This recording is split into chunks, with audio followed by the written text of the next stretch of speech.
Waste Indies की cricket. एक समय था जब टी20 क्रिकेट में वेस्ट इंडीज टीम को यूनिवर्स बॉस और चैंपियंस टीम के नाम से जाना जाता था। दो टी20 विश्व कप ट्रॉफियां एक साथ 2012 और 2016 में ये लोग जीते थे और इस टी20 के वो बेताज बादशाह थे। जब जब बात आती थी पावर हिटिंग और फेयरलेस क्रिकेट की तो वेस्ट इंडीज का नाम सबसे पहले लिया जाता था। क्रिस गेल के सिक्सेस, ड्वेन ब्रावो की लास्ट ओवर मैजिक और आंद्रे रसेल की ब्रिलियंस हिटिंग से वो हमेशा अनबीटेबल रहती थी। इनकी पावर हिटिंग का कोई मुकाबला ही नहीं था। लेकिन आज कैरेबियन क्रिकेट की वो शान और शौकत धीरे धीरे कमजोर पड़ चुकी है। आज की डेट में उनका परफॉर्मेंस और वो डोमिनेंस बिल्कुल खो सा गया है। टी20 क्रिकेट में जहां एक वक्त उनकी टीम सबसे ज्यादा खतरनाक टीम मानी जाती थी, आज उसी टीम को अपनी पहचान दोबारा बनानी पड़ रही है। वे टीम जो कभी दुनिया पर राज करती थी अब लगातार स्ट्रगल करती नजर आ रही है। जहाँ तक कि वो बड़े टूर्नामेंट के लिए क्वालिफाई भी नहीं कर पा रही है। पिछले कुछ सालों में टीम की परफॉर्मेंस में ऐसी गिरावट या ऐसा डाउनफॉल आया है जिसने सारे क्रिकेट को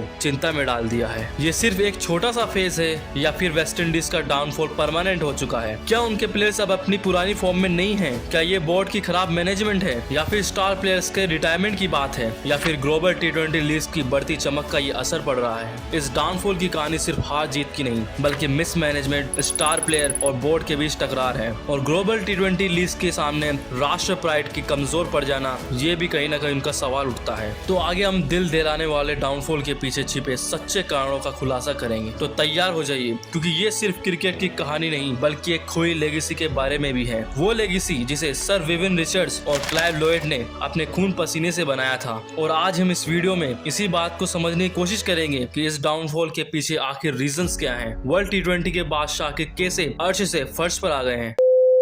एक वक्त था जब वेस्ट इंडीज का नाम सुनकर हर टी20 बॉलर के दिल में डर पैदा हो जाया करता था। उनके प्लेयर्स क्रिकेट के मैदान पर खेलने नहीं बल्कि एक जश्न मनाने आते थे, जहां हर एक शॉट एक तूफान होता था और हर विकेट पर एक धांसू सेलिब्रेशन होता था। गेल, पोलार्ड, पावर, रसल, ये वो नाम थे जिन्होंने 2 बार वर्ल्ड टी20 ट्रॉफी उठाकर दुनिया को बताया था कि ये फॉर्मेट सिर्फ उनके लिए ही बना है। वो चैंपियन थे और उनका अंदाज बॉस वाला था। लेकिन उस आंख को क्या हुआ? आज ये कैरेबियन जायंट्स एक जोकर बनकर रह गए हैं। एक ऐसी टीम जो कुछ साल पहले तक अनबीटेबल थी वो अब एसोसिएट नेशन के खिलाफ भी हार रही है, जैसा कि हमने नेपाल के खिलाफ देखा। उनका टी20 वर्ल्ड कप से बाहर हो जाना अब कोई सरप्राइज नहीं रहा है बल्कि एक दर्दनाक सच्चाई बन चुका है। ये कहानी सिर्फ प्लेयर की पुअर फॉर्म की नहीं, ये एक बड़ी गलती भी है जहां बोर्ड का घमंड, पैसों की चमक और घरेलू क्रिकेट का विनाश सब मिलकर एक ऐसे अंपायर को मिट्टी मिला देते हैं जो कभी सर्वशक्तिमान था। क्या वेस्ट इंडीज क्रिकेट ने देश के प्राइड को छोड़कर सिर्फ फ्रेंचाइज क्रिकेट को चुना है? क्या उनके चैंपियन स्टार ने अब अपनी पहचान बेच दी है? वो क्या टीम हुआ करती थी जब क्रिस गेल या आंद्रे रसेल पिच पर आते थे तो ऐसा लगता था जैसे सिर्फ गेम नहीं एक पार्टी शुरू हो गई है। 2 बार के टी20 world cup champion West Indies की पहचान तो उनकी ताकत, पावर हिटिंग थी। उनका टी20 क्रिकेट के लिए जुनून और वो सच्ची कैरेबियन सोल जो हर चौके छक्के में झलकती थी। ये वो टीम थी जिसे दुश्मन भी प्यार करते थे। आज वही चैंपियन टीम एक बिखरी हुई लेगेसी है। वर्ल्ड कप से बाहर होना तो छोटा सा हिस्सा है,